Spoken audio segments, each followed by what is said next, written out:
I promised myself I wouldn't flinch when Damon's laughter hit the marble rafters of the King's Bench courthouse, yet the echo still rattled down my spine like hail on a skylight. Tuesday dawnlight painted the limestone facade pale gold, but the air inside smelled of reheated coffee, dry erase markers, and marriages expired beyond salvage. I stood between twin brass doors, smoothing the lapels of my navy sheath dress, refusing to let my hands tremble. Not today. Not ever again.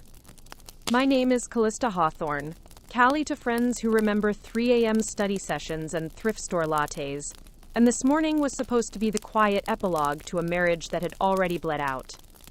Damon believed it would be his stage, one final performance where he could sneer, posture, and reduce me to a footnote while our signatures dried.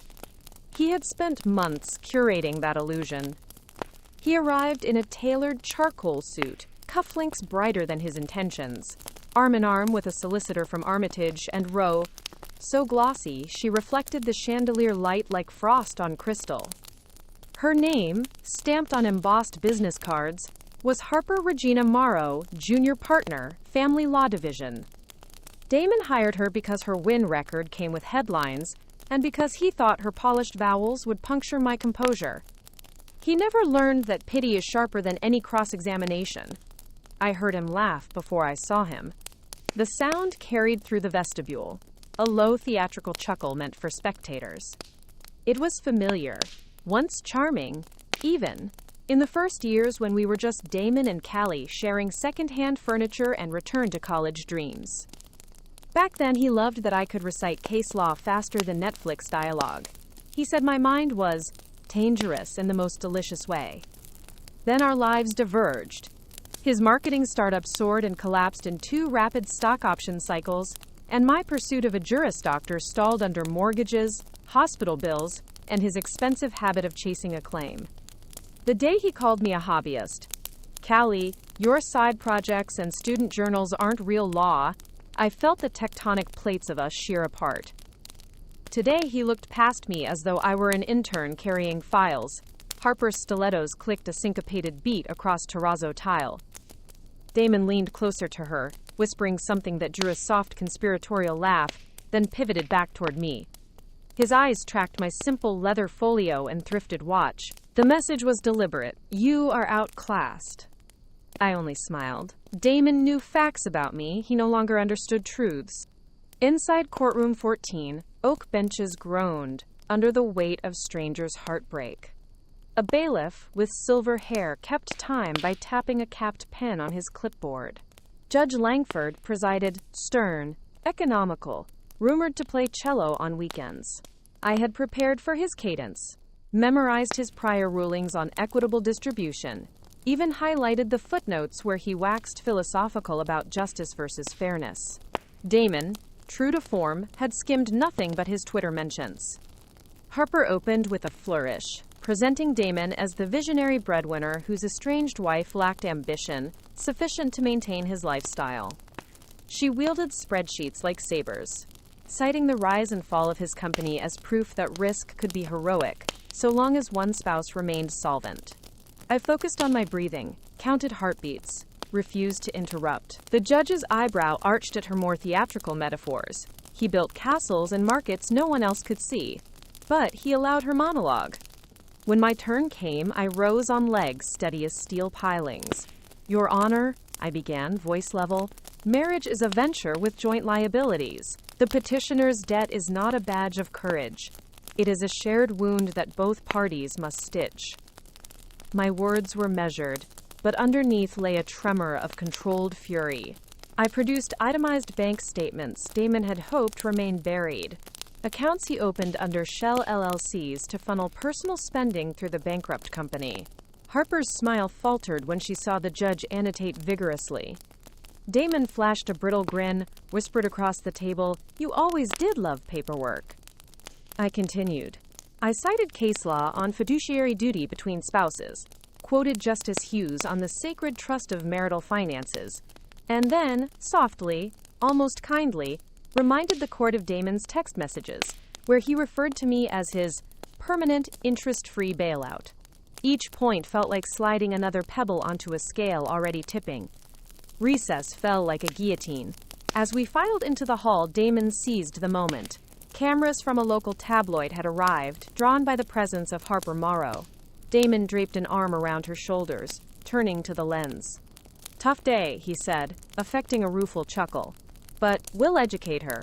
This whole thing is an act of mercy," reporters scribbled. I watched him recast our dissolution into clickbait and felt a detachment as icy as January coastlines.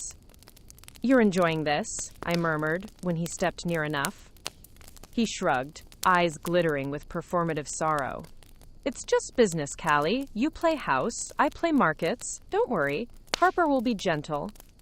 Harper blushed, but not from shyness. She met my gaze with professional courtesy, unaware, perhaps, that I had already read her law review articles, admired her arguments on fiduciary malfeasance, and annotated the weaknesses in her evidentiary style. I had no desire to humiliate her. In another life, we might have shared coffee after moot court.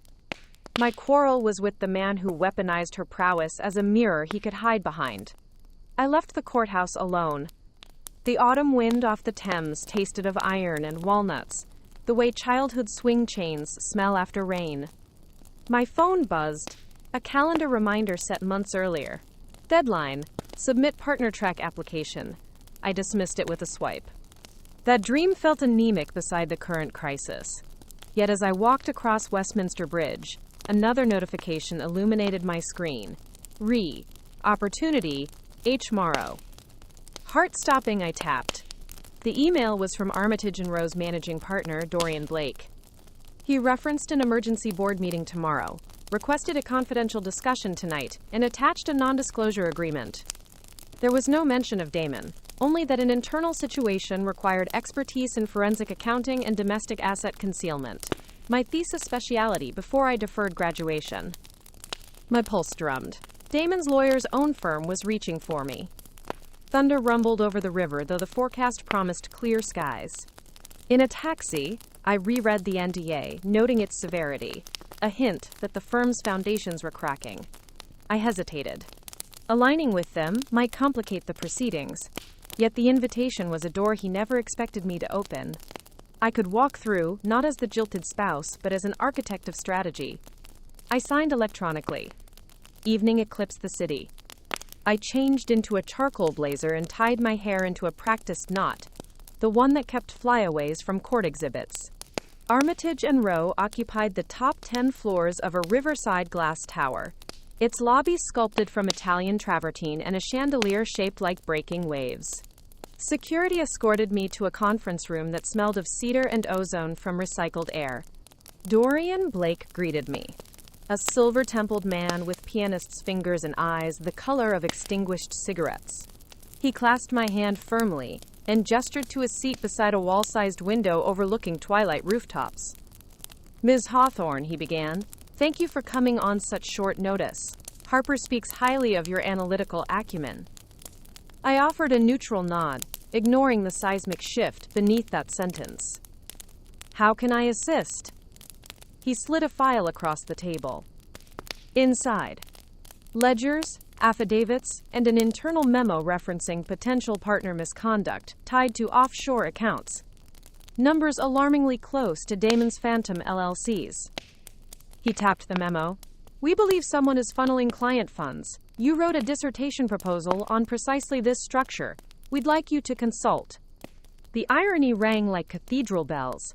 They wanted me to investigate the very labyrinth my husband built, one Harper unknowingly defended. I inhaled the city's neon reflection off glass. "I'm not yet a bar-qualified solicitor," I admitted, voice steady. "We'll sponsor your completion," Blake said. "Fast track, full resources. And if your findings stand, a leadership position, Director of Compliance." Director. My chest tightened around a mix of awe and vindication. Damon had scoffed when I printed revision notes at our kitchen table. He called them doodles on napkins. Blake watched me absorb the offer. "There's a timing element," he continued. "This must begin tonight.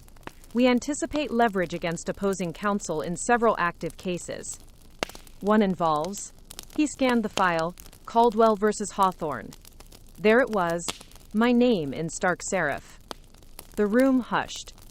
I imagined Damon across town, sipping celebratory bourbon, certain tomorrow he'd parlay today's theatrics into favorable settlement terms.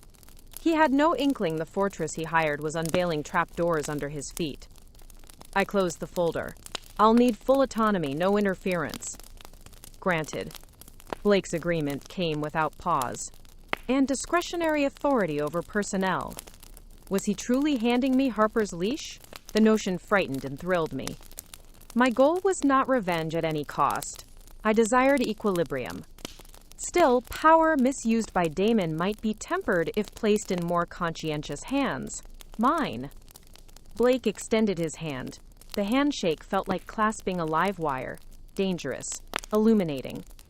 I left the tower past midnight, city lights smearing like wet paint in the drizzle. My reflection in the taxi window was a stranger's. Eyes alight, shoulders squared, edges sharpened by purpose. Tomorrow I would stand before Judge Langford again, but this time with knowledge Damon couldn't fathom. As the cab turned onto my street, lightning cleaved the clouds, briefly drenching the avenue in white. Thunder followed so close it rattled the curbstones. I stepped onto the pavement, rain pinpricking my cheeks, and realized I was smiling, an expression rooted not in triumph but in awakening. Because sometimes the fastest way to dismantle a man's grandstand is to own the theater. The front door swung shut behind me. I set the folder on my dining table, pages blooming like midnight orchids. I brewed coffee strong enough to strip paint, and settled in to trace the arteries of Damon's hidden embezzlements. Line by line, deposit by deposit, his empire unraveled under the desk lamp glow. At 3:17 a.m., I discovered the transfer that tied every alias back to his personal account, and to an address he never disclosed. A countryside property deed signed 3 weeks before he served me papers. My breath hitched. So that's where he hid the last of our equity. I highlighted the entry. Just then, my phone buzzed with a new email. This one from Harper Morrow herself. Subject, concerns. No body text. Only a calendar invite for 7:30 tomorrow morning at Armitage and Row, marked mandatory. The stakes had widened. Harper had sensed the tremor. I pictured her realizing that the innocent wife she assumed existed only in case files now sat at the periphery of her own firm's emergency investigation. I accepted the invite. Dawn crept toward the windows, pale and inexorable. I closed my laptop, hands aching, but sleep felt as distant as forgiving Damon.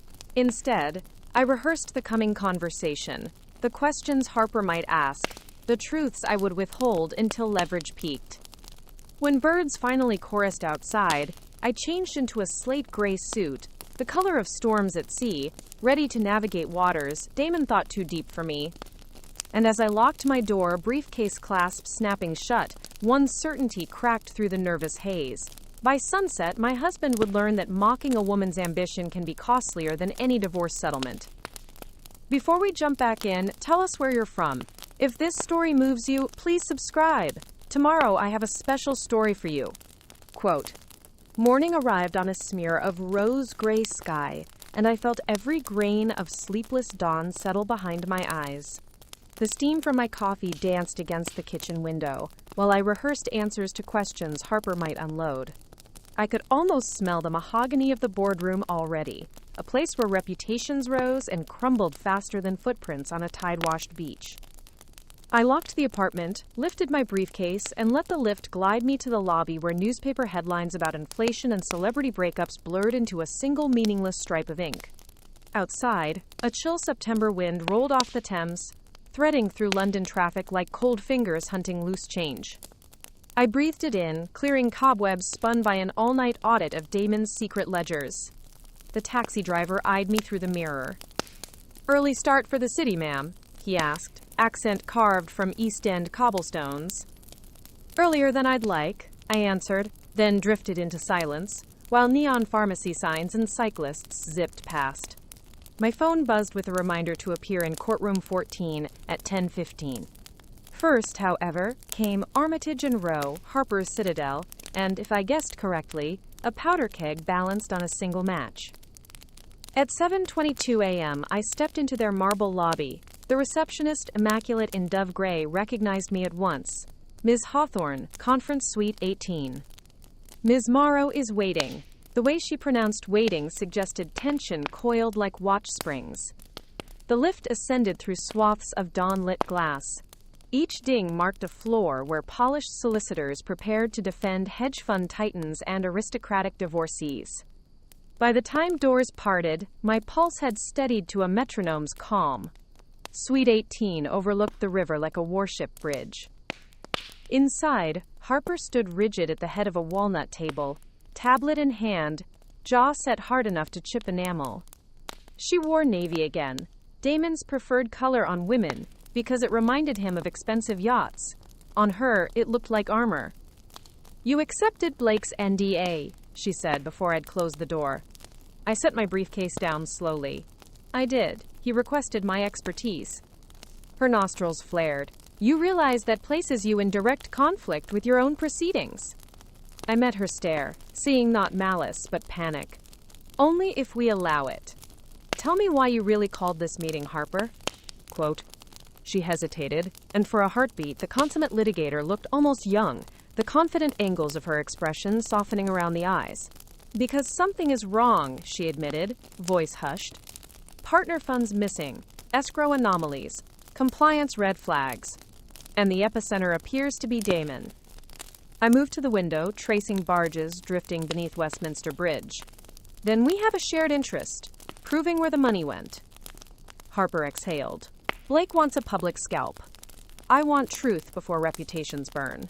I gathered everything I could overnight." She slid a thumb drive across the table. I didn't reach for it. "What do you need from me?"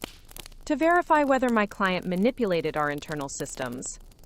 If he did, my duty of confidentiality ends. He becomes an adverse party." She swallowed.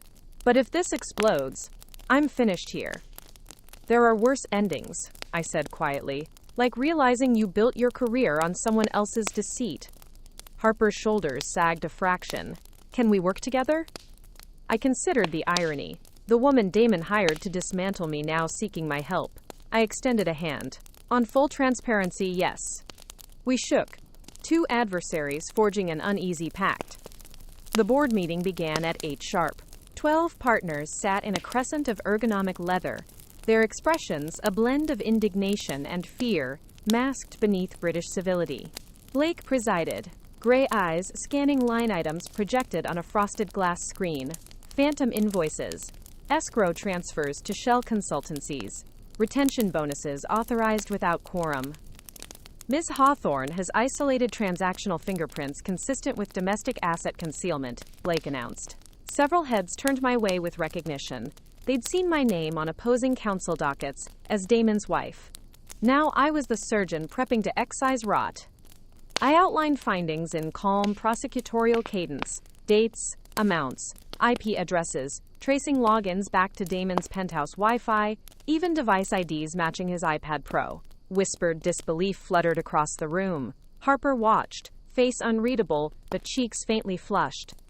Partner Raj Patel adjusted his spectacles. "Are we to understand your estranged husband perpetrated fraud through our platform while represented by this firm?" "Yes," I replied, "and evidence suggests he leveraged insider access provided by an unnamed associate." A hush fell thick as fog. Every partner silently inventoried their digital skeletons. Blake cleared his throat. "We will cooperate with authorities pending internal audit. Ms. Hawthorne will act as interim director of compliance effective immediately." Gasps slipped around the table. My pulse quickened, but I kept composure. I felt Damon's phantom laugh rattle these walls. This promotion a strike he never anticipated. Meeting adjourned with a flurry of side glances. Harper intercepted me at the door. "Congratulations, Director.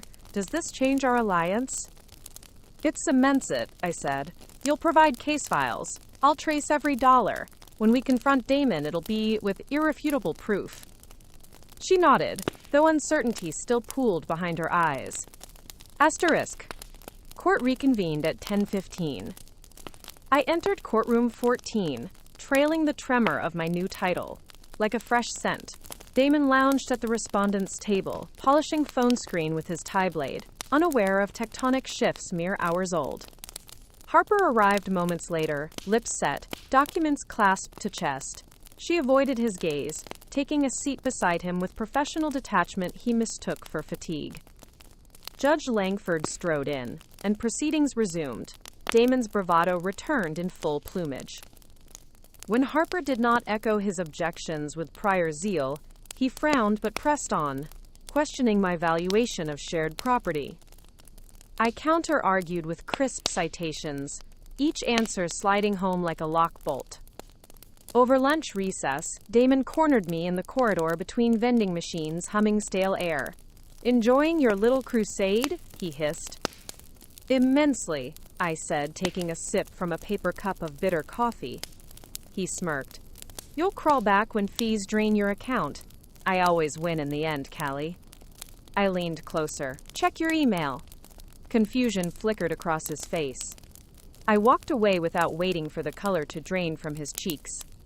15 minutes earlier, Blake had dispatched official notice to Damon Armitage and Rowe suspending representation pending investigation. It would land in his inbox any second. Afternoon session opened with Harper requesting leave to withdraw as counsel. Damon's jaw slackened. He sputtered about betrayal, citing public scandal. Judge Langford granted with subtle disapproval, scheduling a continuance to allow Damon new representation. As we filed out, cameras once again lined the marble corridor. Reporters flung questions like birds pecking at breadcrumbs. Why the sudden withdrawal? Is marital fraud involved? And Damon's face reddened under flashbulbs. He spun toward me, eyes molten with rage. "This is you," he seethed. "Lightning quick," I whispered so only he heard. "You taught me well. Never bring a knife to a gunfight." A bailiff separated us. Damon stormed toward the exit, phone already pressed to ear, summoning allies who would soon abandon him. Asterisk. By 3:30, I was back atop Armitage and Rowe with Harper, combing databases for aliases tied to Damon's offshore web. The momentum thrilled and exhausted me alike. Adrenaline etched fine tremors in my fingers, but purpose guided every keystroke. Mid-search, Harper's phone pinged. Encrypted message. Client secured destructive counsel. Ex parte motion imminent. She read it aloud, brow knitting. I straightened. Destructive counsel? That means he's hired someone whose strategy is to obliterate first, negotiate later. Likely Emerson Pike, she muttered. He revels in scorched earth. The name chilled me. Pike specialized in shredding opposing parties through media, leaking unverified allegations until reputations crumbled faster than suitors could sue for libel. "We need to move faster," I said. "Before tomorrow, he'll carpet bomb my credibility." Harper nodded. "I have contact at Serious Fraud Office, an analyst who owes me a favor. If we present forensic ledgers tonight, they can lodge preservation orders on his accounts before Pike spins." The plan ignited like dry tinder. At 5:15, as golden hour poured across London rooftops, we hurried to a secure basement lab. Technicians imaged Harper's thumb drive. I cross-referenced deposit timestamps with Damon's travel logs pilfered from his social media posts. Patterns emerged. Each shell transfer coincided with his, quote, business retreats in the Cotswolds. Those trips aligned with the mysterious countryside property deed I discovered. I opened satellite maps. The address revealed an old Victorian manor nestled amid yew hedges. Haverhall Grange. Market value high. Historical preservation status null. If Damon hid anything tangible, it was there. Harper peered over my shoulder as rain clouds bruised the sunset skyline. If we recover physical evidence, SFO can issue asset freeze orders. I inhaled. Then we go tonight. She blinked. You and me? That's not exactly protocol. I'm director now, I reminded gently. And who else can we trust? Damon has spies in finance and media. We need stealth. Harper's hesitation lasted barely a heartbeat. She closed her laptop. I'll drive. Asterisk. We left the city behind, headlights slicing drizzle-veiled roads. Harper's Audi glided past hedgerows and stone walls under a sky striped with lightning. The air smelled of damp earth and petrol. Inside the cabin, tension morphed into wary camaraderie. "Why did you become a lawyer?" she asked suddenly, eyes fixed on winding asphalt. "Because the law once saved my brother," I said, voice low. "He was 16, falsely accused. A public defender fought for him like a mother lion. I wanted to be that shield for others." Harper nodded, lips pursed. "For me it was different. Validation after growing up invisible among louder siblings. Winning arguments made people listen. We shared a quiet understanding, ambition rooted in survival, though expressed through different wars." 2 hours later, GPS guided us down a gravel track cloaked by sycamores. Haverhall Grange emerged, a silhouette of gables and ivy, windows dark except for a single ground floor glow. Crickets chirred, rain pattered leaves, and somewhere an owl uttered a throaty warning. We parked behind a crumbling carriage house. Thunder murmured distant threats while we approached on foot, shoes sinking into wet moss. I carried a pocket torch. Harper brandished her phone, recording for evidentiary chain. The side door yielded to gentle pressure, lock already broken. Inside, the air was stale with disuse and faint chemical notes. Lacquer, perhaps. We stepped into a corridor lined with ancient portraits whose eyes glittered in torchlight. The lit room lay ahead. We crept closer, breath shallow, hearts drumming against ribs. Voices. I signaled. Harper killed her phone light but kept recording audio. Peering around the doorframe, I saw Damon standing before a mahogany desk strewn with ledgers, USB sticks, and bundles of cash. Facing him was a tall woman with silver hair and a trench coat. Vivienne Marquez, a notorious litigation funder, whispered to bank criminal enterprises' legal tactics. She slid documents into a leather satchel while Damon paced like a caged wolf. "I need the transfers tonight," he snarled. "Pike files at dawn. Hawthorne will fold when the tabloids get my dossier." Vivienne's reply was calm, cold. "You lack collateral. Without proof, the firm's partners sanctioned this. My investors won't underwrite your legal apocalypse." Damon slapped the desk. "You'll get collateral," he hissed. I spoke tightly. "We aren't the ones who should be afraid tonight, Mr. Pike." He advanced, rainwater dripping off his coat sleeve, the duffel tossed aside like a carcass. "Is that so? Because I've got injunction drafts and a press leak ready to paint you as embezzlers by sunrise." I brandished the ledger. "Careful. This little book pairs nicely with money laundering statutes. One call, and the SFO will freeze every account linked to Damon and you."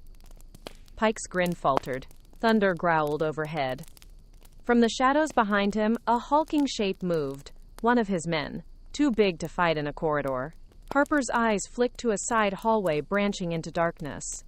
She slipped her phone into my pocket, brushed fingertips across my palm, a silent passing of the evidence, and bolted left.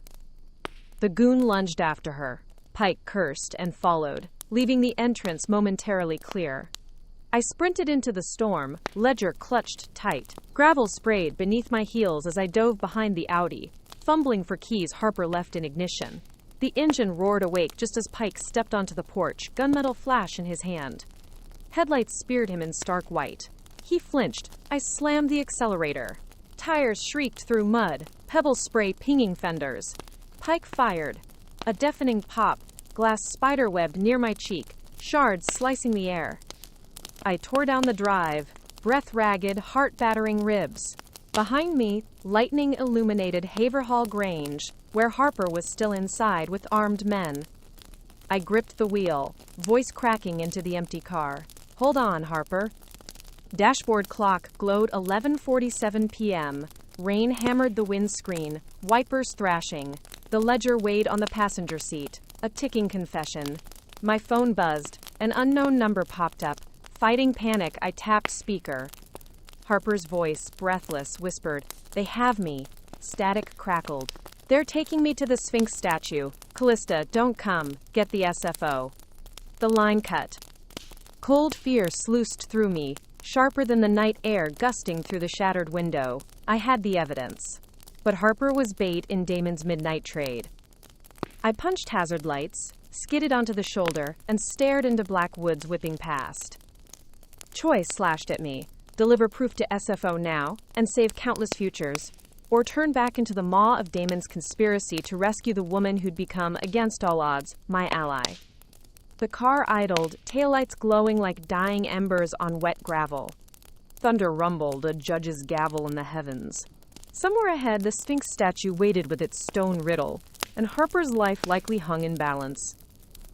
I drew a trembling breath, rain drumming the roof like seconds counting down, and shoved the gear into reverse, just as headlights flared in the rearview mirror, bearing down on me fast. I had no time to think, only react. The road behind erupted in light and sound, and the last thing I saw was Damon's signature grille inches from my shattered window before impact catapulted the world into rolling darkness. Darkness swallowed me, and for a moment there was no sound, only the wild flicker of consciousness sputtering like a candle in gale force wind. Then pain arrived, bright and total, a roaring flood across my ribcage and skull. I tried to inhale, but dust-laced air seared my throat. Glass tinkled somewhere nearby. Metal groaned its low dirge. The Audi lay sideways in a ditch. Roof caved against slick mud. Rainwater dripped through the shattered window and pelted my face cold enough to yank me upright inside my skin. I coughed, tasted copper, and pawed at the seatbelt strangling my sternum. My right hand trembled as I thumbed the buckle. Somewhere outside, an engine idled. The other cars. Damon's headlights still blazed, illuminating treetops swaying under lightning flashes. Doors slammed. Voices. Boots squelched toward the wreck. Panic clawed my lungs. I fumbled for the ledger, still wedged beside me on the passenger seat. Relief pulsed. Intact. My phone? Gone in the chaos. Blood trickled from my temple, hot, then chilling under rain, running in rivulets. I leaned toward the fractured windshield and peered out. Damon stood in the road, trench coat soaked, phone pressed to his ear. Behind him, Pike emerged from a black Land Rover, fury etched in every line of his face. "I told you to disable her," Pike snarled. "Not total her." Damon waved him off, eyes darting toward my wreck. "She's tougher than she looks. Give me 5 minutes. I'll get the ledger, then we disappear." Adrenaline surged. I had maybe 60 seconds before they reached the door. I scanned the crumpled roof. One panel had bent outward, creating a jagged aperture large enough to crawl through. Pain lanced my shoulder as I dragged myself toward it. Rain smacked my cheeks like iced coins. Lightning forked overhead, revealing the ditch thick with brambles. Footsteps neared. Damon's voice grew clearer. "Release her!" Pike lifted pistol towards Harper's ribs. "Ledger for lawyer, that's the deal." My breath clouded. I pulled ledger from satchel, held it up. "This is worthless if Harper's harmed. Orchid transfers already frozen. SFO en route." Damon's facade cracked, panic blooming. He rushed forward. "You're bluffing." "Want to bet your Cayman seat on it?" I asked. His jaw worked. Pike muttered curse, aimed gun at me. Suddenly, blue strobes seeped through trees, sirens close. Pike spat, shoved Harper toward Damon, then bolted into darkness with duffel. Goons followed. Damon caught Harper awkwardly, both stumbling. He looked torn. Run or negotiate. I advanced. Police burst from hedges, shouting commands. Damon froze, eyes wide. I tossed ledger to Dyer, who cuffed Damon within seconds. Harper sagged into my arms, wrists freed by another constable. Rain resumed gentle patter as adrenaline drained. Harper's voice trembled. "You came back." I squeezed her shoulders. Couldn't leave a partner behind. Pike's silhouette vanished into woods, but mounted search units were arriving. Ambulance lights haloed clearing. Paramedics ushered us onto stretchers, despite protests. Damon shouted accusations as he was led past. "She's the criminal! She set me up!"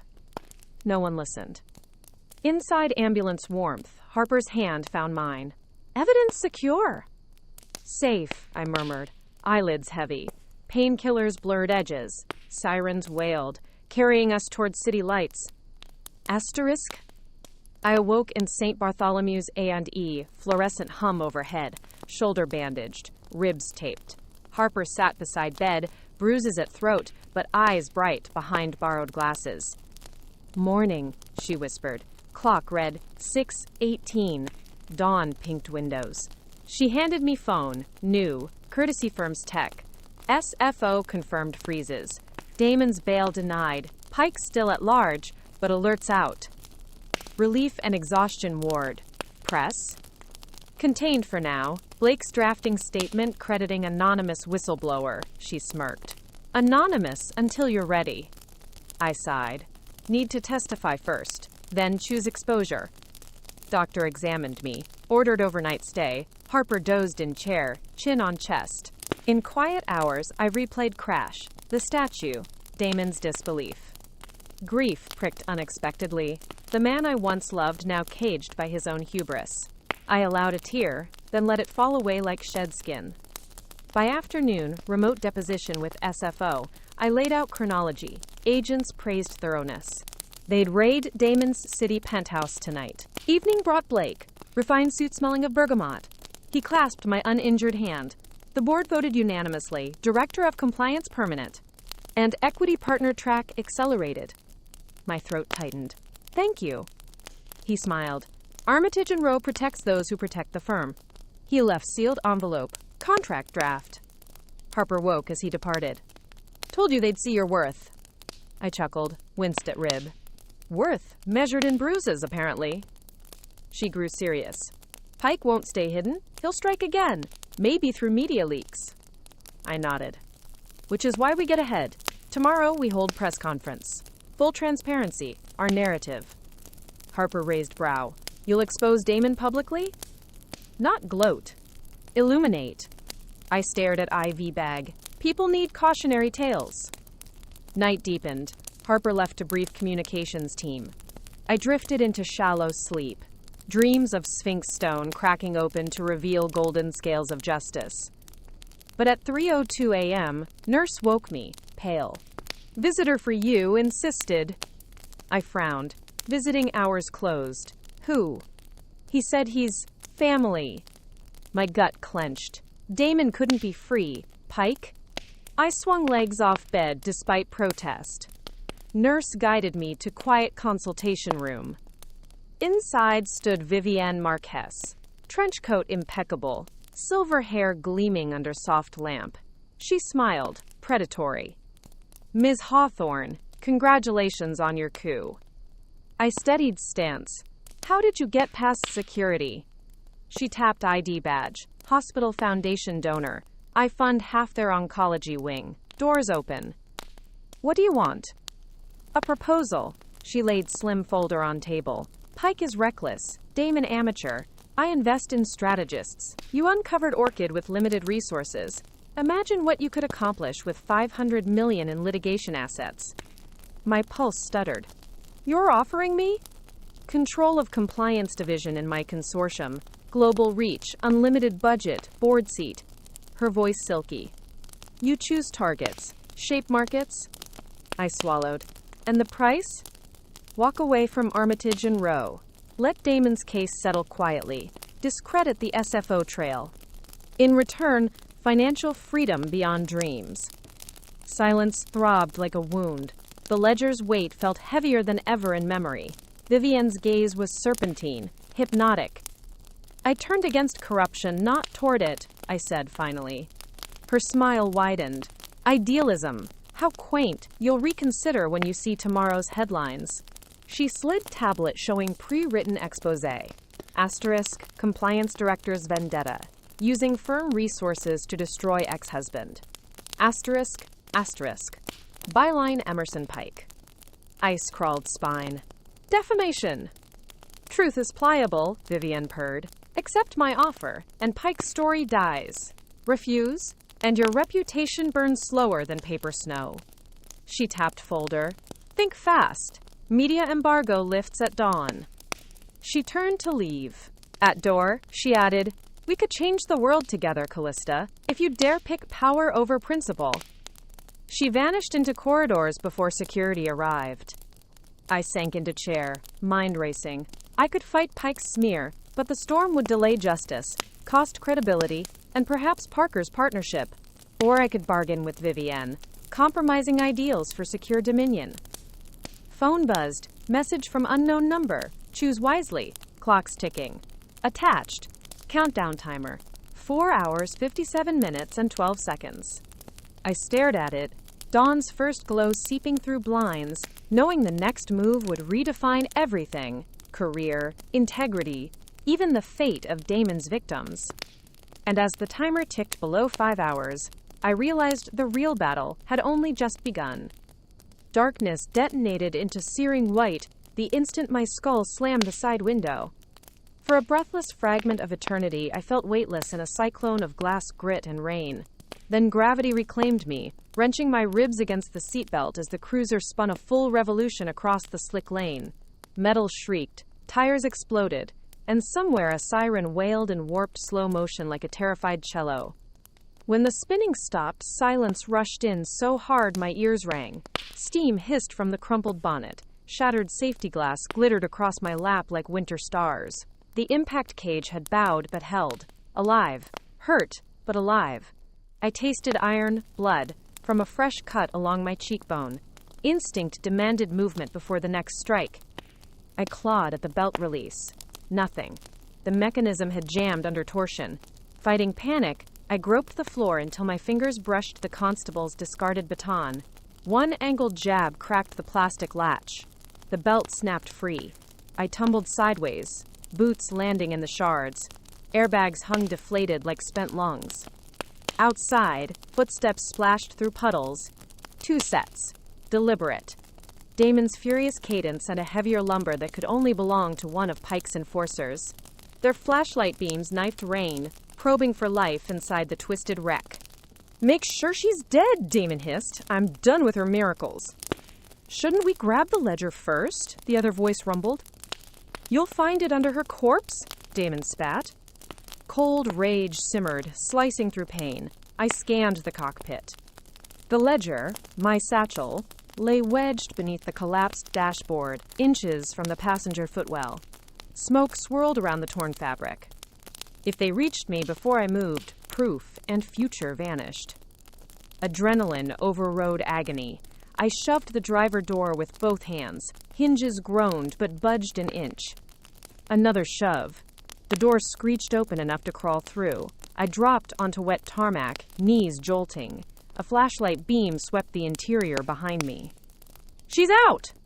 Damon shouted. I ducked behind the chassis, heart hammering. Headlights from the Range Rover backlit their figures. Damon in tailored coat, Goon in hooded shell jacket.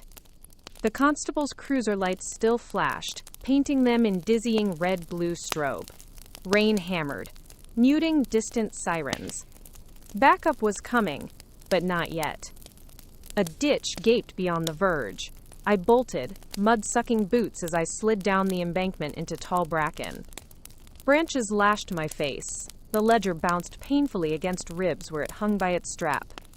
I kept low, weaving between tree trunks until Damon's curses softened. Visibility shrank to ghostly silhouettes. I pressed against an oak, steadying breath as footsteps thrashed further down the slope. They'd split up to search. Good. I eased deeper, using the storm's roar to mask my retreat. Minutes bled away until their voices faded. Only then did I examine my wounds. Bruised ribs, gashed cheek, torn palm. Concussion maybe, but resolve burned bright. Harper was safe, Damon in cuffs. No, Damon free. Pike's network still alive. And Vivienne's ultimatum ticked like a time bomb. I needed allies and transport. My eyes adjusted enough to notice a faint amber glow through trees. A farmhouse? I limped toward it, limbs trembling. The light resolved into a cottage window, warm against night. I knocked with knuckles raw, half fearing Pike's thug might answer. Instead, an elderly woman in tartan robe cracked the door, squinting. "Good heavens, love, you're drenched." "I'm sorry," I rasped. "Car accident. I need to phone the police." She ushered me inside to an old rotary telephone. While I dialed 999, she brewed tea that smelled of chamomile and refuge. I reported location, pursuit, the constable's compromised unit. Dispatch confirmed units en route and requested I remain sheltered for identification. I hung up shaking. The woman, Mrs. Penrose, pressed a steaming mug into my hands. Tremor calming warmth seeped through cracked china. She listened as I summarized only the crash, omitting corporate espionage for her own peace. 20 minutes later, blue strobes lit the rain-streaked window panes. Officers entered, EMTs examined me, insisting on A&E. I refused until a detective inspector Greaves arrived. I briefed him quickly, emphasizing Pike's threat and Ledger's importance. Greaves's brow furrowed as he radioed SFO liaison. They confirmed my credentials and authorized immediate safe transport. An ambulance ferried me toward London. En route, Greaves handed me a firewalled tablet to review a secure SFO update. Forensic teams raided Damon's penthouse. They recovered encrypted drives but no new financial trails. Orchid remained key. Without Ledger, Dorian Blake's press conference at noon risked collapse. I clutched the tablet, noon. And Vivienne's timer still counting down to Dawn's smear campaign. 2 ticking clocks. My head pounded. At St. Bartholomew's emergency wing, they prepped CT scans. I acquiesced long enough for imaging, no internal bleeding, and signed myself out against medical advice. Greaves objected until I pointed to chain of custody. If this Ledger isn't in SFO hands by 8, Pike controls the narrative. He finally agreed and assigned plainclothes escort, Detective Shaw. Shaw drove a nondescript blue Skoda, heater blasting stale coffee smell. Dawn bruised the horizon as we reached the concrete sprawl of SFO headquarters at 6:12 a.m. I delivered the Ledger to lead analyst Priya Khatri, who immediately began high-res scans. She confirmed Orchid linked to 17 accounts across 5 jurisdictions, evidence airtight for indictment. Relief loosened my chest. Yet Vivienne's threat remained. Pike's story would break in less than an hour. Destroy reputation first, then question evidence. I needed to get ahead. I dialed Harper. She answered groggy but alive. "I'm at Safe House," she whispered. "PR team ready. Say the word." 30-minute warning, I said. "We go live on our own channel. No filter." She hesitated. "Blake approves?" "He'll thank us later." We formulated plan. Livestream press statement. At 6:45 a.m. Deliver facts. Show scanned Ledger pages. Preempt smear. Harper's assistant prepped camera, verifying encryption to thwart sabotage. At 6:40, I stepped into SFO Media Suite. Hair damp, bandages stark under LED lights. A technician clipped mic to my lapel. My reflection in monitor looked like a woman carved from storm marble, bruised yet unbowed. Countdown. 3, 2, 1. "Good morning," I began, voice steadier than my heartbeat. "My name is Callista Hawthorne, Director of Compliance at Armitage & Rowe. Last night, I survived an attempted murder and prevented the destruction of critical evidence. The individuals responsible include my estranged husband, Damon Hawthorne, and external operatives led by Emerson Pike." I recounted timeline, careful, factual, each sentence another brick in a wall against lies. As I spoke, Harper overlaid scanned ledger sheets on split screen, annotated with arrows pinpointing illicit flows. Chat feed exploded with shock emojis and encouragement. Viewers climbed past 80,000 in minutes. I closed with, "Justice does not bend to intimidation." Today, the Serious Fraud Office will petition the High Court for comprehensive asset freezes. Any retaliation against whistleblowers will be met with full force of law. We cut feed at 6:58. Within 60 seconds, Pike's article published. But our narrative already flooded social streams. His smear read like petty fiction. Newsrooms pivoted, quoting me verbatim. At 7:15, Harper texted, "We out-trended him. Nice work." I allowed a fragile smile. Relief lasted mere moments. Analyst Priya burst in, eyes wide. "Callista, the Cayman account transferred 90 million GBP at 7:02. Someone breached freeze order." My stomach dropped. "To where?" "Convertible cryptocurrency wallets. Tumbling protocol. Hard to trace." She projected a graph. Funds split into hundreds of microtransactions within minutes. "How?" I whispered. "Freeze was live at 6:30. Priya grimaced. Someone at bank manually overrode. She tapped image, screenshot of authorization code. The initials. Carbon monohydride. Shock slammed me. My credentials? Impossible. Greaves stepped beside me, face grave. Digital forensics show your ID token used at 6:55 from remote terminal. I shook head. I was on camera. But token clone still implicates you. Priya's voice trembled. Internal affairs requires you remain on premises. I swayed, grasped chair back. Vivienne's real play. Forge my ID. Loot last assets. Frame me as insider. The countdown was decoy. Attack time to coincide with livestream. Alibi overshadowed by timestamp fudge. Greaves's radio crackled. Unit reports chatter. Pike planning extraction via private pier Greenwich, 7:45. I straightened, blood roaring. Then funds aren't gone yet. He'll need cold wallet keys to finalize conversion. Keys likely on hardware with Pike, Priya said. Time, 7:22. 23 minutes until escape. Greaves met my eyes. You can identify Pike. We can still intercept. SFO director arrived, hands clasped behind back. Inspector, Ms. Hawthorne is prime suspect. She doesn't leave. I spoke over brewing argument. Director, keep me and the ledger. Send Greaves and Shaw with my passphrase, Solon Midnight, that unlocks mirrored USB copy in my safe. It contains key store seed phrase Damon drafted. With that, you trace transactions post-tumble. Director's skepticism cracked. I added, if I stole 90 million, I'd be halfway to Gibraltar, not standing here. Seconds ticked. Finally, he nodded curtly. Greaves, take her instructions, go. Greaves sprinted, Shaw on his heels. I collapsed onto bench, head spinning with exhaustion and fury. Priya sat beside me. We can clear you, she whispered. I hope, I muttered. But Vivienne won't stop. She owns corridors we don't know exist. My phone buzzed. A blocked number again, I answered.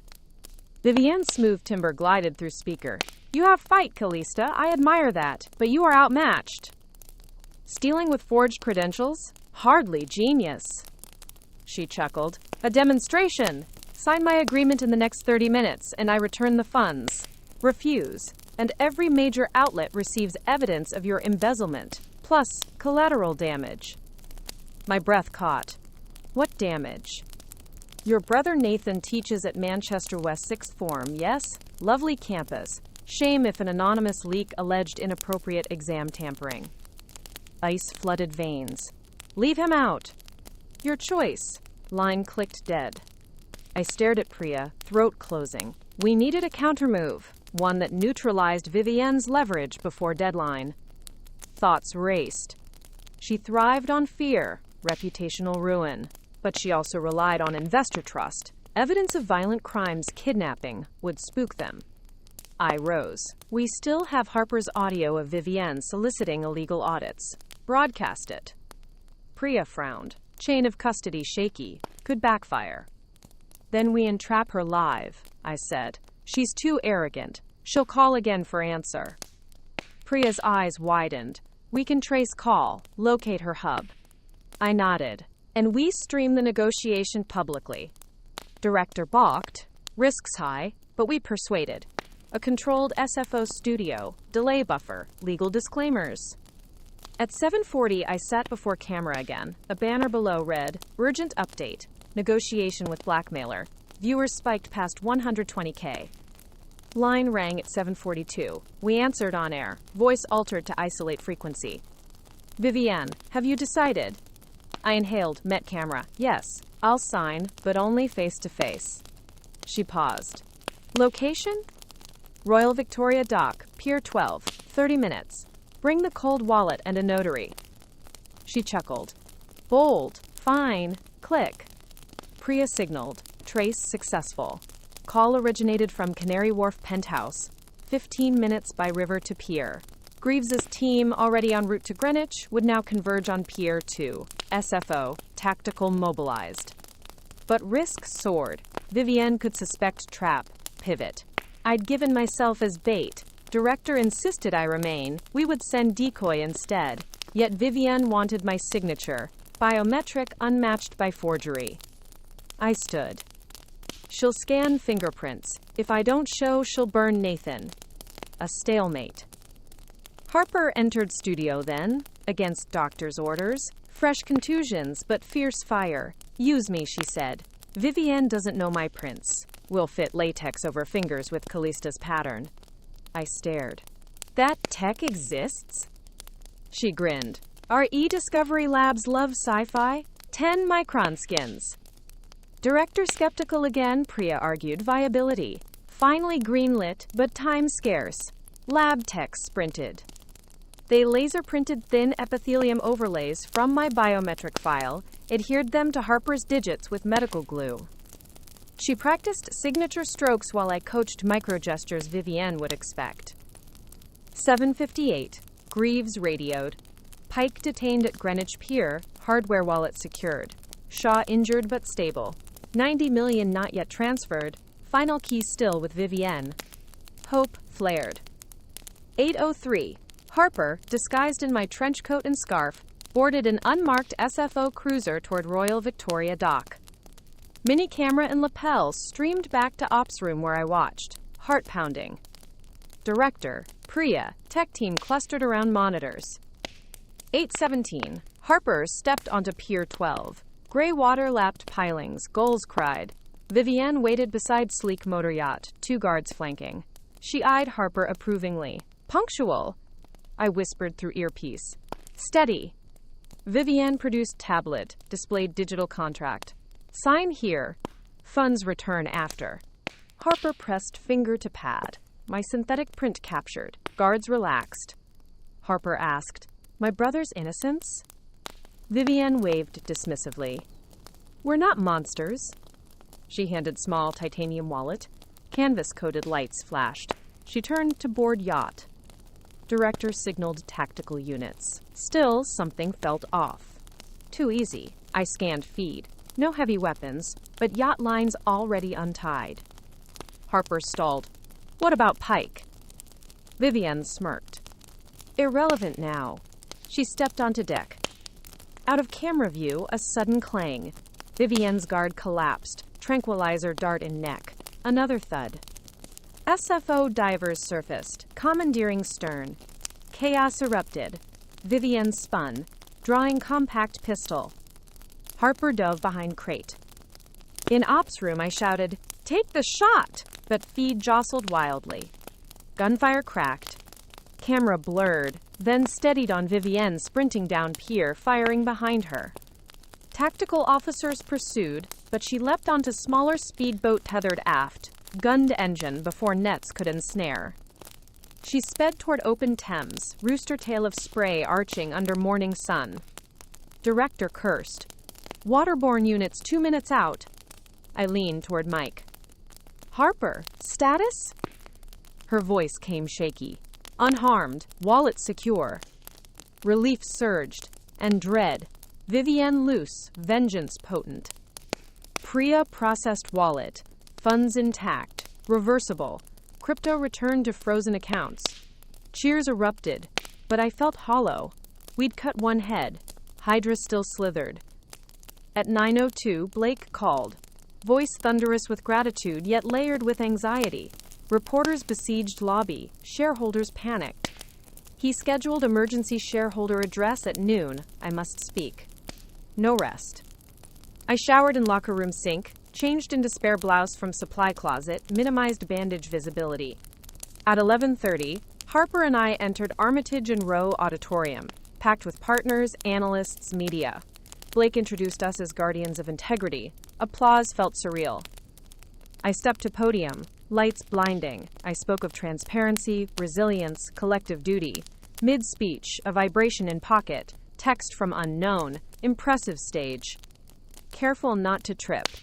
Video attachment loaded. Live feed of Nathan's classroom, lens hidden among books, crosshair overlay on his chest. Blood drained. Voice faltered. Audience murmured. Harper saw my pallor, approached subtle. Message continued. Round 2 begins. 12:30. TikTok stinks her. I forced composure, finished statement, then ushered Blake off stage, showed him feed. His jaw clenched. Will alert police. Evacuate campus. But subconscious screamed. Vivienne anticipated. She thrived on misdirection. If we evacuated, shooter might panic. We needed to neutralize threat surgically. Time 12:05. Blake connected with MI5 liaison, counter-terror resources. They traced IP to relay chain through Tor nodes, origin unknown, Nathan's phone unreachable, the school likely in session. Harper squeezed my arm. We go there. I shook head. Too slow. Then inspiration flashed. The camera feed metadata. Timestamp offset 23 seconds behind live. Pre-buffer maybe.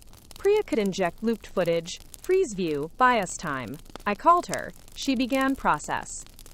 12:17. Feed froze on Nathan handing exam sheets. Vivienne would assume calm. I exhaled, but new text snapped. Nice trick. I prefer real time. Feed unfroze.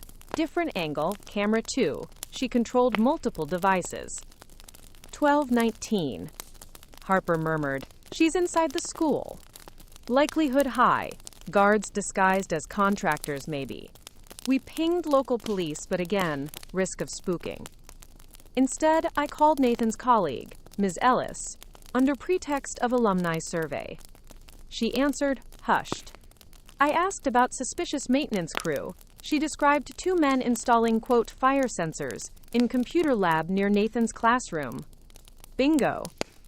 12:22. I conferred with MI5. Dispatch covert response disguised as EMT drill. Neutralize assailants quietly. They moved. ETA, 8 minutes. Countdown to 12:30 ticked.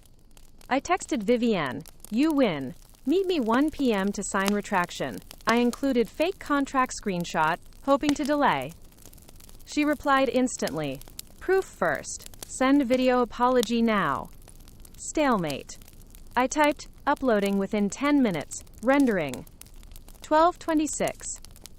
Sweat chilled my spine. If MI5 delayed, Nathan's life. 12:29. Feed trembled, camera angled down, a scuffle sound, muffled shout, then static. Text from Vivienne. Clever girl, but I have contingencies. Next attachment.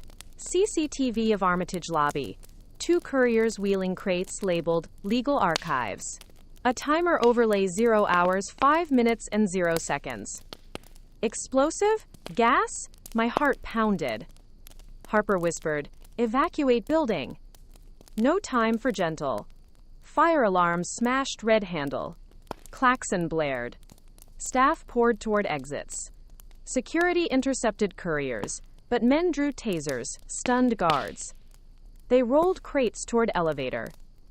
I sprinted down mezzanine stairs, ignoring pain. Harper beside me. 12:31. In lobby, I confronted lead courier. He looked up. Pike's remaining goon. Shock registered. He reached inside jacket. I hurled brass award statue from display case. It struck his wrist, gun clattered. Harper tackled second courier, knocking crate over. Lid burst, not bombs. Document shredders rigged to auto-feed contracts and drives. They planned to erase evidence physically. Fight erupted. I grabbed fallen pistol, aimed with trembling hand. Freeze! Goon hesitated, weighing odds, then lunged. A shot thundered. Glass canopy shattered. He collapsed. Leg hit. Sirens already close. Police stormed lobby. Subdue remaining threat. I sagged against marble column, every muscle shaking. Harper helped me stand. Shredders unplugged before devouring more than front pages. Evidence safe. But Vivienne's shadow still loomed. Phone buzzed again. You're exhausting, Callista. Let's end this properly. Tonight, 8 p.m. The Gherkin, level 34. Come alone. Or see who else bleeds. I closed eyes. Felt weight of bruises, promises, expectations. Harper touched my shoulder. We'll bring her down together. I shook head, determination crystallizing. She wants me alone? Fine. But we'll redefine alone. An idea sparked. one leveraging Vivienne's own investor paranoia. A sting using live broadcast again, but grander. Blake approached, worry etched. I outlined plan. Invite major financial journalists to quote, exclusive settlement signing streamed via drone, with deepfake interface masking tactical team in adjacent suite. Vivienne would believe cameras meant compliance. Instead, MI5 would capture confession. Risk astronomical, reward final. Harper squeezed my hand. We prepare. I nodded, exhaustion replaced by flinty resolve. Tonight ends it. As paramedics wheeled wounded courier past, his phone buzzed, incoming call label V. Harper and I exchanged grim looks. It was 1:04 p.m., 7 hours until showdown, and my life had narrowed to a single objective: dismantle the puppeteer who thought she could script my downfall. And somewhere across the city, atop a glass spire knifing the clouds, Vivienne waited, confident the night would crown her queen. She hadn't learned yet. Crowns can melt in the right fire. Nicoloch cliffhanger. Fire still shimmered at the edge of my vision long after the lobby chaos quieted, like embers hiding in the grain of memory. The scent of scorched carpet, acrid from the gun's discharge, clung to my jacket as paramedics taped fresh butterfly strips across a cut on my forearm. I flexed fingers, testing nerves, steady enough to sign my own release forms again. Someone joked that I was making a habit of escaping hospitals, but laughter tasted brittle in the back of my throat. Harper's pupils tracked me across the boardroom while MI5 specialists repackaged the felled courier's crates for forensic transport. It was 2:07 p.m., 5 hours 53 minutes, until the Gherkin Summit. Blake insisted on relocating our command post to a secure operations suite, 9 floors below Armitage's offices, a bunker built during the firm's ill-fated foray into counter-espionage consulting. Thick concrete walls, no exterior windows, and a Faraday cage hidden behind mahogany paneling. The space smelled of old buffed leather and ozone from the air filtration system. Banks of monitors glowed with live CCTV feeds of the firm, the Thames, and the glass spiral that loomed in the skyline like a twisted chess bishop.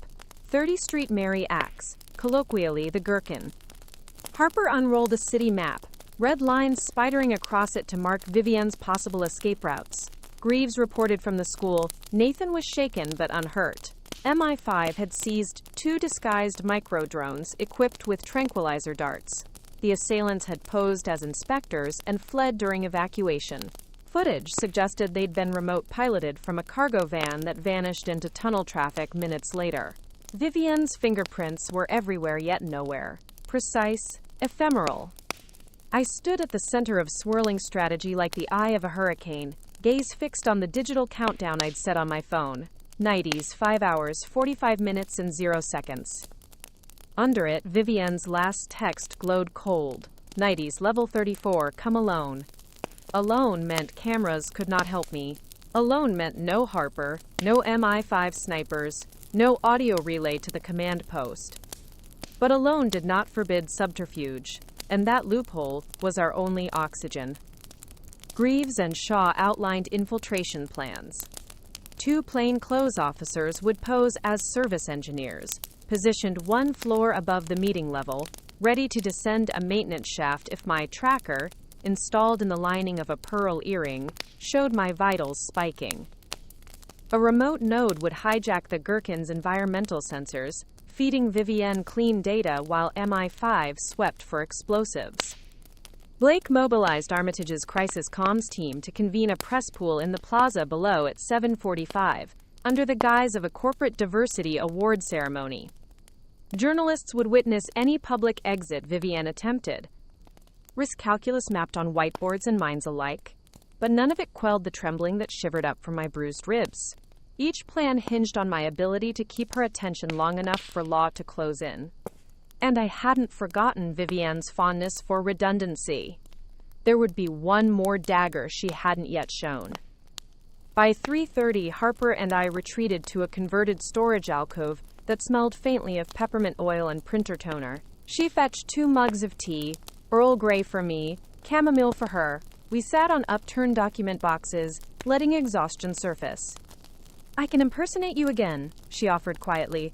We refined the biometric mask. Send me in. I shook my head. She'll bring LiveScan now, maybe retinol. The bluff won't hold twice. Harper's shoulders sagged. Then we need insurance. Something Vivienne wants enough to keep you alive, but incriminating enough to arrest her once she takes it. I have that. I tapped the side of my temple. The audits Damon never handed over.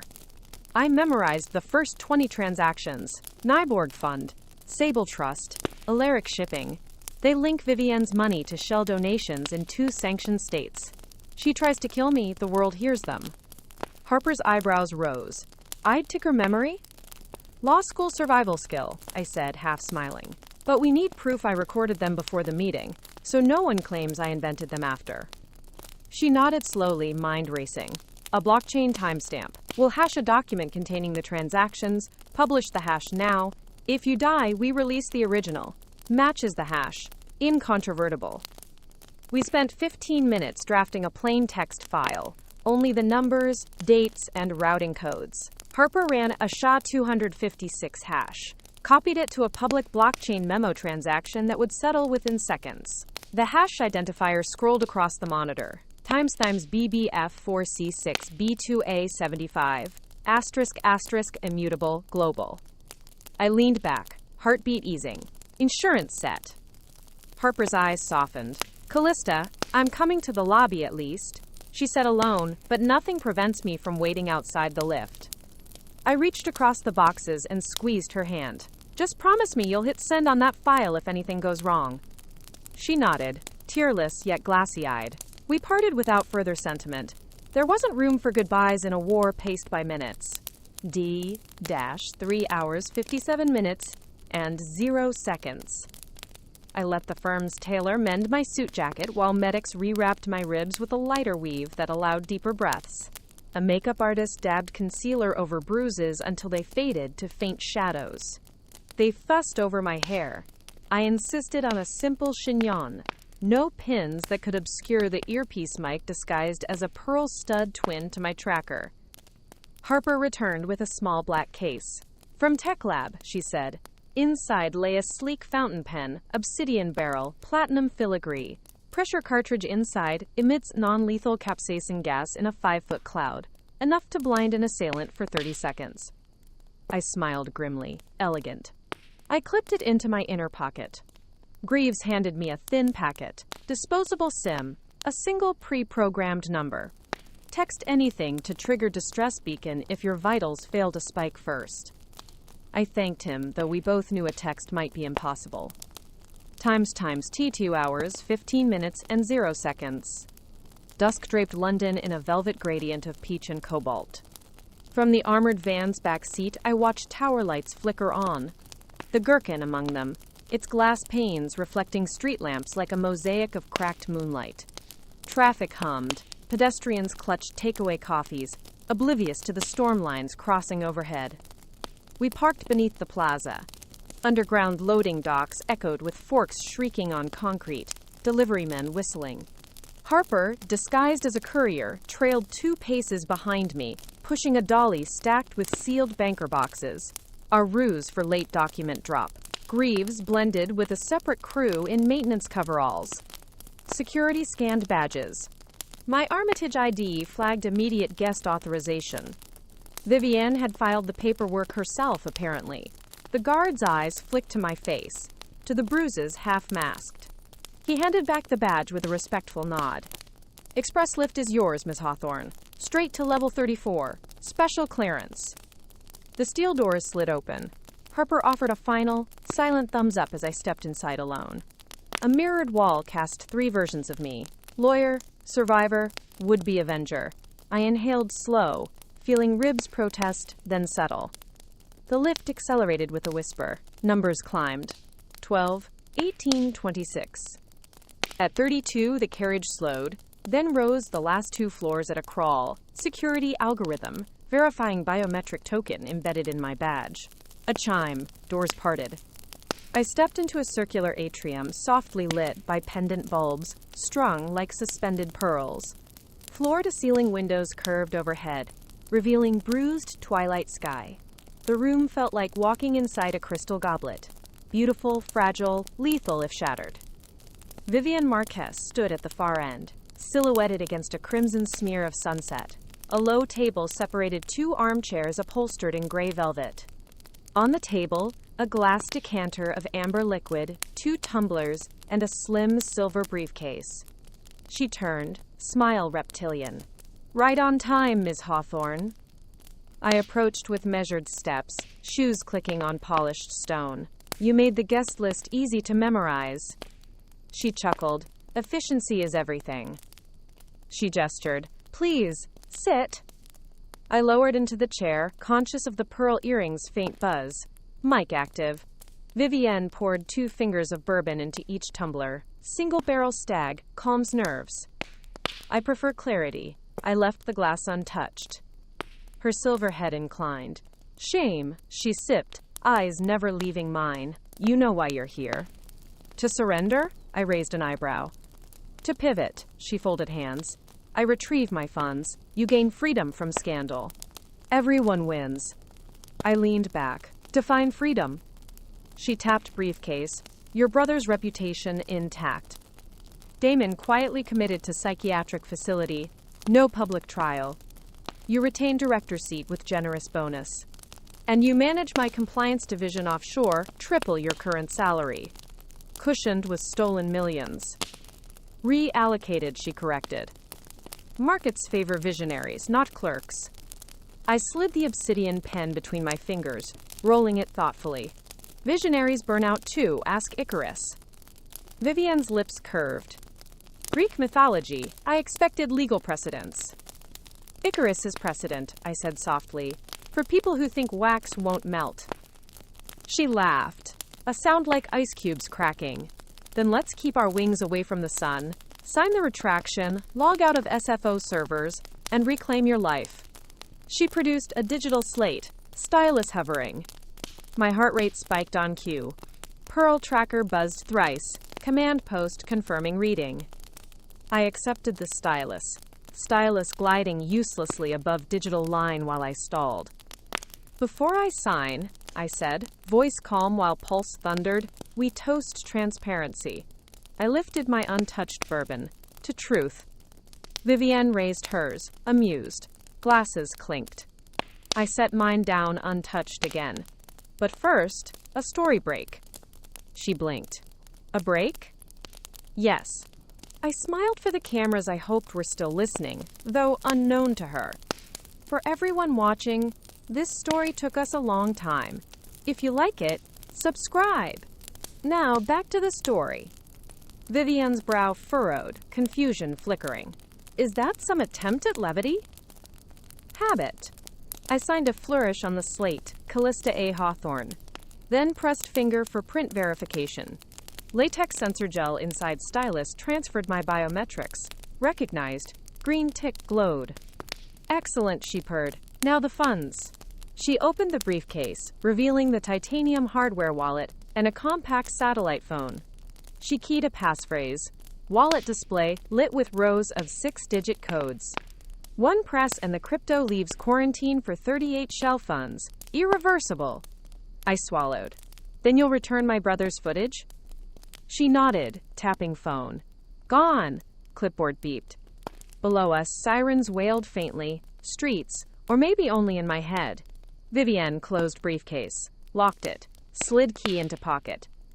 "Our contract. You lead compliance. We build empire. Shake my hand." I extended my right hand, pen concealed in palm. As our hands joined, I depressed the hidden plunger. A micro hiss, almost inaudible, erupted between us. A cloud of capsaicin mist burst where our fingers clasped. Vivienne recoiled, coughing, eyes flooding tears. "What?"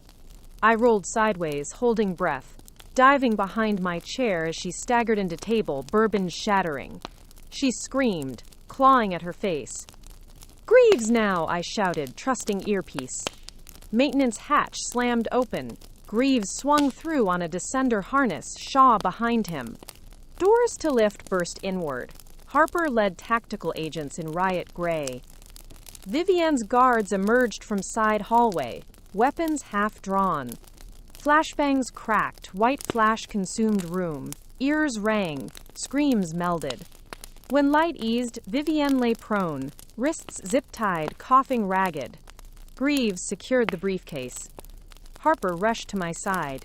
"You okay?" "Fine," I wheezed, throat scorching. "Pen's a scorcher." Paramedics waiting near lift administered saline washes to Vivienne's eyes.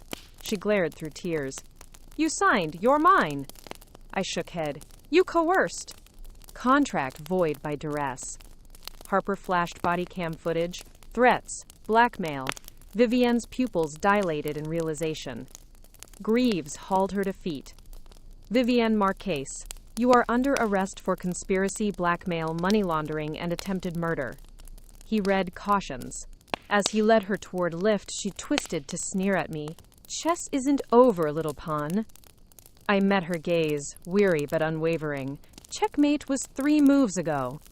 Asterisk. The next hours blurred. Statement rooms, evidentiary handoffs, journalists shouting questions as Vivienne was escorted under flashing bulbs. Pike's capture at Greenwich Pier paired her downfall. Tabloids rebranded them the Ashcroft Syndicate. Blake's shareholder address turned into a triumph. Armitage stock yo-yoed, then soared as transparency restored faith. Nathan called, voice shaking with relief. "Security's all over school. Kids think it's a film shoot." I laughed. Real, shattered, joyous. By midnight, Harper and I sat on my flat's balcony. City lights shimmering. Sirens distant. Night breeze cool. She handed me a mug of cocoa. "To survival." I raised mine. "To partnership." Thunder grumbled on horizon again, but gentle now. I let silent tears trace bruised cheeks, release months of tension. When cocoa cooled, Harper rose. "Sleep. Tomorrow we face divorce court again. Damon's hearing at 9. I sighed. "Feels like another world." She smirked. "We'll bring pillows." She left quietly. I lingered, watching constant wheel of London river traffic. Phone _ping_. Message from unknown. No text. Only a single chess rook emoji. My stomach tightened.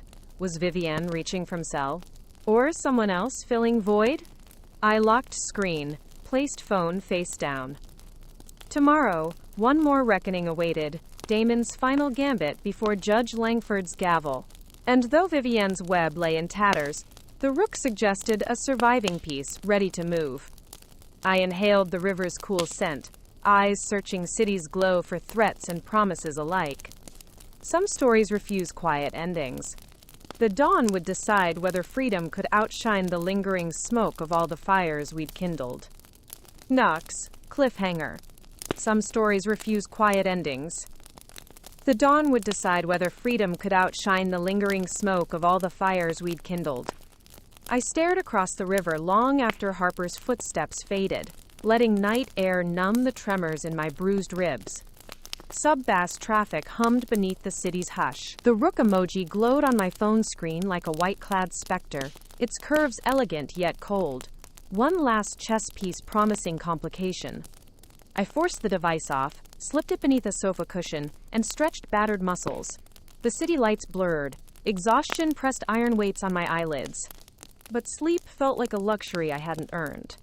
Dawn's amber spilled over rooftops as I showered, swapping dried blood and capsaicin residue for lavender steam, then dressed in a charcoal pantsuit. Taylor altered overnight to preserve dignity despite bandages. By 7:10 a.m. I slipped into a waiting rideshare.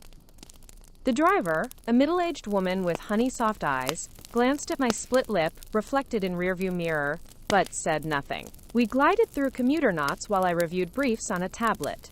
Damon's petition to vacate preliminary asset split, new counsel substitution forms, and a raft of subpoenas Pike filed overnight, somehow before his arrest. The man's practice thrummed through proxies, who continued filing by remote instruction. My stylus scrawled marginalia, but attention kept snagging on the rook. Who? My mind sifted possibilities. An investor still free. Maybe an Armitage partner scared of fallout. Or a corrupt clerk inside Langford's chambers. Or a message from Damon himself. Rook as castle, a fortress he still claimed. King's Bench Courthouse loomed against overcast sky at 8:03. Reporters swarmed stone steps. Microphones sprouted like iron reeds. Camera flashes pulsed. Harper waited near the entrance, holding 2 paper cups of dark roast. Her smile was brittle but genuine. "Double shot oat latte," she murmured. "You're a saint," I whispered, taking one. Flashbulbs erupted as we climbed steps. Questions cut like thrown pebbles. "Callista, did Vivienne mastermind the fraud? Will you press charges against your husband? Is Armitage and Rowe collapsing?" I offered a single crisp reply. "Truth today. Details after court." Microphones followed, but security shepherded us through brass doors. Inside, the rotunda buzzed. Dorian Blake stood with SFO liaison Priya Khatri, both tense. Blake's pallor lightened on seeing me. Langford advanced the docket. "Hawthorne case first," he said. "New counsel present." He handed me a note. "Counsel of record, Mr. Leonard Crowe, QC." The surname struck like flint against steel. Crowe and Finch Silk Chambers, legendary for intimidation by mastery. "Crowe's a courtroom virtuoso," Harper whispered. Chess references his trademark. He calls himself the Rook, immovable. My pulse flicked. The emoji wasn't threat from Damon's camp, but Crowe's calling card. He'd entered the board. We passed through metal detectors. Harper peeled off to gallery. I crossed mosaic floor to counsel tables. Damon sat alone, restrained courthouse attire swapped for navy bespoke, jaw grazed by fresh shaver. He turned as I placed my folio, eyes bloodshot yet alight with malicious resolve. "Lovely morning for a finale," he murmured. "Finales require closure," I replied. "That's new for you." He smirked, but tension laced corners of eyes. "My new barrister will educate you on closure." Doors opened. Leonard Crowe entered, a tall man in immaculate silk gown, black hair swept back, presence radiating patience that could crack mountains. He nodded politely to me, then whispered to Damon. Judge Langford took the bench at 8:29. Gavel struck. Hush fell. Crowe rose. "Your Honor, we move to stay all proceedings pending investigation into Ms. Hawthorne's alleged embezzlement. Evidence suggests she orchestrated last night's theft of £90 million, using this divorce as smokescreen." He produced printouts, screenshots of forged token logs, and a deepfake clip of me apparently celebrating. My throat tightened. Crowe's rook moved. I stood. "Your Honor, defense misrepresents. The Serious Fraud Office has cleared me. Funds recovered, and theft traced to Vivienne Marquez, now in custody." Langford peered over spectacles. "Ms. Hawthorne, do you possess documentation of said clearance?" Priya handed binder across bar. I submitted chain of custody forms, wallet restoration, Marquis confession transcripts. Langford scanned quickly, brow easing. "Mr. Crowe, these documents contradict your motion." Crowe's expression remained serene. "We question authenticity. My client's forensic expert asserts digital signatures mismatched." Langford frowned. "Is that expert present?" Door opened. A brunette woman stepped into, well, none other than Vivienne's executive assistant, Celeste Vaughn, apparently out on bail. Crowe introduced her credentials, dubious but accepted pending challenge. She claimed meta-signatures inconsistent with SFO protocols, implying doctored evidence. Harper shot me look. Celeste's bail arranged by someone, Crowe using her. The game deepened. I counter-examined, exposing Celeste's lack of certification and motive. Langford disallowed her testimony until verified. Crowe pivoted instantly. "Even so, Your Honor, we propose a stipulation. Escrow all marital assets under neutral third party until criminal matters resolved." Langford considered. "That would freeze my firm's leverage over Damon, stalling restitution to creditors. I needed a strike." "Your Honor," I said, "escrowing assets hampers ongoing SFO prosecution. Instead, we request immediate bifurcation. Issue ruling on misconduct before financial distribution. That protects victim creditors while allowing criminal court jurisdiction." Crowe objected. Langford requested recess to review precedent. He retired chambers. Clock read 9:12. I moved to corridor water fountain, Harper joined.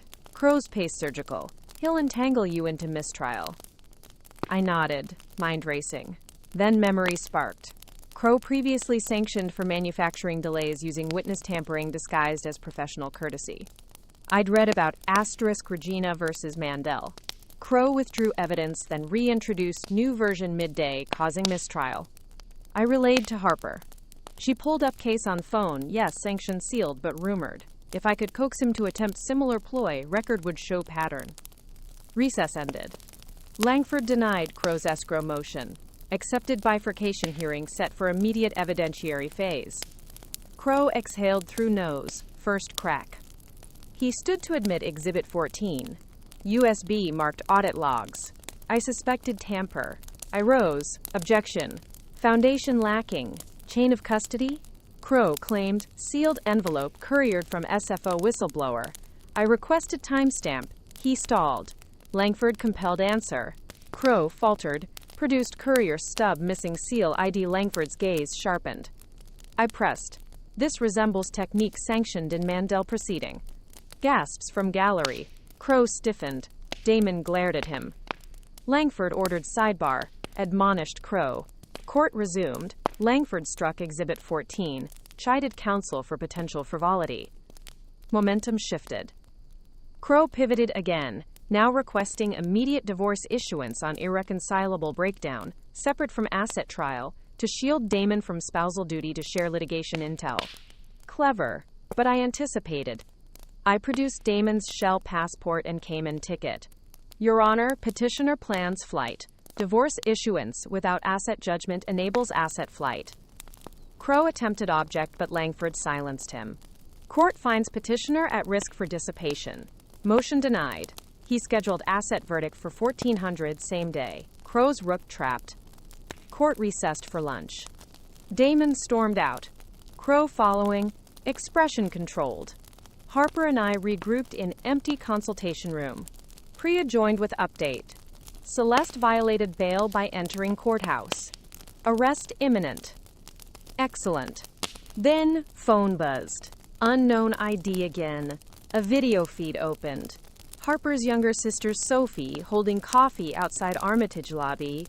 Headphones in, humming. A red targeting dot danced across her chest. Text overlay. Knight to G6. Remove bifurcation or she dies. I blanched. Harper saw screen, stifled gasp. Sophie, she teaches yoga at the gym downstairs. She doesn't even know. Rook had hidden knights. I steadied breath. We need trace. Priya forwarded feed to MI5. They triangulated cell towers near Armitage Vantage. Likely shooter in delivery van again. We had 90 minutes until hearing. I called Blake, ordered building lockdown, but knights might fire if they sensed interference. Harper trembled. If we proceed, Sophie is collateral. Guilt crushed me. My war now endangered others. I considered withdrawing motion, but that caved to terror. Instead, lateral thinking. Knights rely on line of sight. Fog of war could break hold.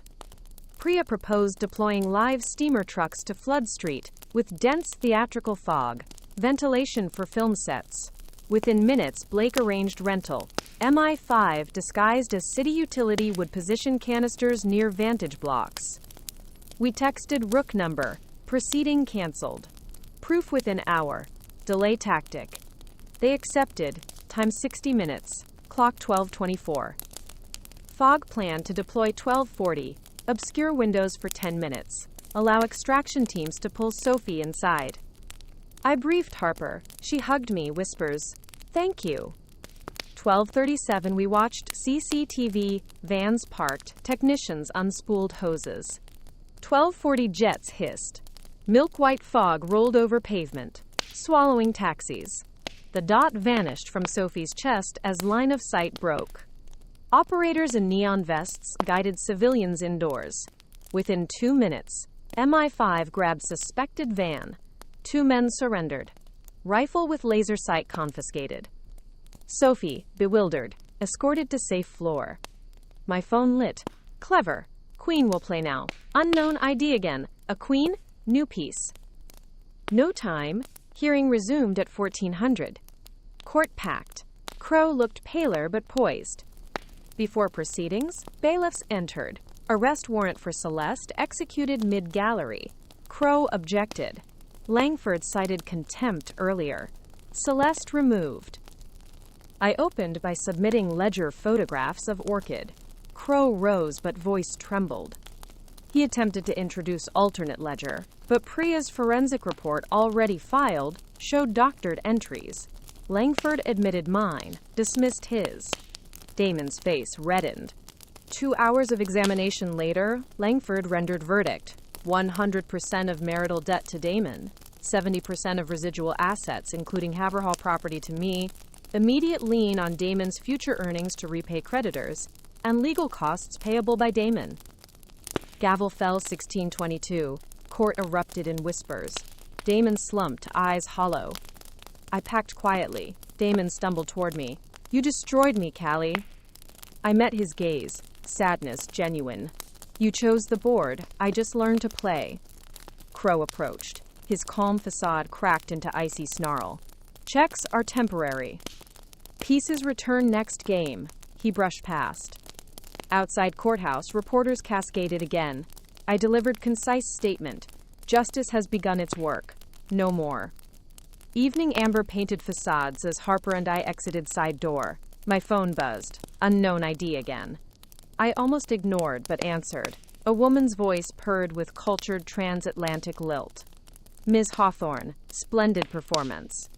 You felled the rook but left the queen untouched. Who is this? Consider me the investor behind Vivienne, the architect of capital. Marquis was merely my bishop. Ice prickled neck. She continued. You cost me 90 million. I intend to return. Harper listened on speaker, jaw clenched. Voice said, meet me at midnight at the old Royal Naval College painted hall. Alone. Bring the Orchid originals. Or tomorrow's headlines will feature a tragic yoga instructor found beneath Tower Bridge. Line clicked. Harper's face drained. She still has reach. I nodded, weight crushing shoulders. Midnight. Another trap. Priya texted, MI5 traced call to offshore relay. Unknown. I looked at Harper. We end this tonight. Queen's Gambit. Harper exhaled. I'll assemble task force. I shook head. Alone, she said. This time truly alone. Harper's grip tightened on my wrist. Callista, she'll kill you. Maybe, I whispered. But if I don't go, she kills Sophie or someone else. We need the queen out in open. Blake called offering private security. I declined. Too visible. Instead, I requested one favor. Access to Armitage's secure archive room for original Orchid ledger. He agreed. Courier delivered book by 2000. I spent 2 hours photographing every page with steganographic watermark linking to blockchain hash. If Queen got ledger, we'd still leak images. At 22:45, I changed into black turtleneck, slacks, flat boots, subdued. I strapped tiny body cam disguised as button, streaming to Harper's device but only after emergency code. Pearl tracker still inside earring. I took no phone, only prepaid flip with single number set to MI5 channel. Taxi dropped me near Greenwich Foot Tunnel entrance. I walked Thames Path under starless sky toward the college. Baroque columns loomed. Painted hall doors ajar. Odd for midnight. I slipped inside. Hall cavernous.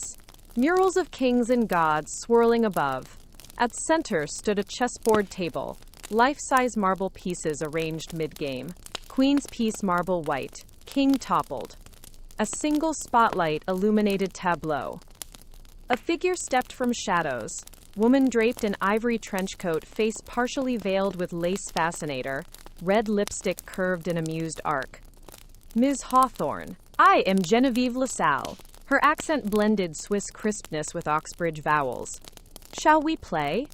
She gestured to board. I approached, placed ledger on table. Genevieve ran fingers along rook statue. You removed my rook, but queen moves any direction. She never needs allies. She opened ledger, eyes shining, priceless. But worthless without my countersign. I pulled memory card from pocket. Images watermarked. Insurance. She smiled. Wise. Then sudden footsteps behind. Harper lunged into light, out of breath. Callista, code red. Sophie missing, queen double bluffed. Genevieve chuckled. Indeed. Bishop to e3. Doors slammed. 2 shadow guards pinned Harper. I spun, but gun's slide racked. Genevieve aimed silenced pistol at my chest. I require full negation of files, not games. And I'm tired. She raised gun. Pearl tracker buzzed frantic. MI5 teams converging, but haul thick stone, signals faint. Time slowed. I gripped turtleneck collar where mini gas capsule, pen prototype, tucked. One chance. Genevieve's finger tightened. I tore capsule, slammed onto floor. Blinding magnesium flash erupted, painting walls searing white. Gunshot boomed. Pain lanced through shoulder. I staggered but dove behind Marble King. Harper elbowed guard, seized ledger, hurled it toward me sliding across floor. Adrenaline drowned pain. I snatched ledger, ducked ruins of table. Genevieve fired again, shards of bishop flying. Guards advanced. Hall doors burst. Greaves's tactical team floodlighted arches. Shots exchanged, marble shrapnel raining. Genevieve sprinted toward side colonnade, clutching memory card she'd snatched. I pursued despite bleeding. Chased through corridor lined with statues, we burst into courtyard lit by moon sliver. Rain began anew. Genevieve reached waiting speedboat at pier. Engine revved. I dove, grabbing railing as boat surged. She swung gun, but Greaves's shout proceeded crack. Her gun spun from hand, clanged overboard. Yet she laughed, leaping into Thames, vanishing beneath inky waves. Searchlight scanned, but only ripples remained. I collapsed on pier, ledger clenched in fist, blood-soaking sleeve. Harper knelt, tears mingling rain. Sophie safe. They found her bound in janitor closet. Queen lied. Ambulance sirens wailed. Greaves radioed river units to scour water. Chance slim. I lay on gurney, gaze on sky. Dawn tint already. Queen gone, but conflict simmered. Genevieve LaSalle now ghost in currents. Orchid data still safe, but memory card lost. Paramedic pressed gauze to wound. Harper clasped my uninjured hand. We'll keep fighting, she whispered. I nodded, voice rough, until every piece off board. Stretchers rolled toward flashing lights. River lapped pier, concealing secrets beneath black surface. Far downriver, a white buoy light blinked, maybe boat engine, maybe just dawn reflection, but promised that Queen might return. The story wouldn't sleep yet. And final part awaited. Cliffhanger. Rolling darkness surrendered, first to a sickle sliver of streetlight knifing through shattered windscreen, then to the keening hiss of a radiator hemorrhaging steam. I hung skewed against the seatbelt, shoulder ablaze, eyelids grit heavy, airbags drooped like deflated lungs. Somewhere outside, Damon's Range Rover idled, engine growling with animal impatience. Rain slapped its bonnet in furious staccato. I heard the door hammer open. Boots crunched broken glass. Damon's voice sliced the night. Out of the car, Callie! Blood throbbed in my ears. I fumbled for the ledger, still wedged under my thighs, then jerked upright, wincing at pain. Moonlight illuminated Damon's silhouette leaning through passenger side, flashlight in hand, and a dangling zip tie loop. You can't win, he said, voice ragged. Give me the book and maybe Pike lets Harper go. Pike is done, I croaked. Vivienne too, this ends with you. He laughed, but edges frayed. Crow has appeal ready. Money buys infinite do-overs. Not if there's none left to spend. I shoved door with all remaining strength, catching him off balance. He stumbled backward onto sodden verge. I crawled out driver's side, ledger tucked under arm. Head spun, but feet found gravel. Damon rose, fury incandescent. He charged. Lightning split clouds. His face twisted. A man cornered by his own reflection. We collided. The ledger flew. I tasted metal as we grappled, boots slipping in mud. He aimed a punch at my ribs. Fresh agony lit stars, but I countered with knee to thigh. He roared. shoved me back against wreckage. Headlights from an approaching vehicle swept the scene. Damon froze, eyes darting. Red-blue strobes ignited. Constable backup at last. He snagged Ledger, sprinted for tree line. I shouted hoarsely, "He has the orchid!"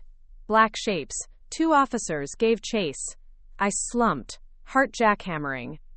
Rain blurred siren lights into neon smears.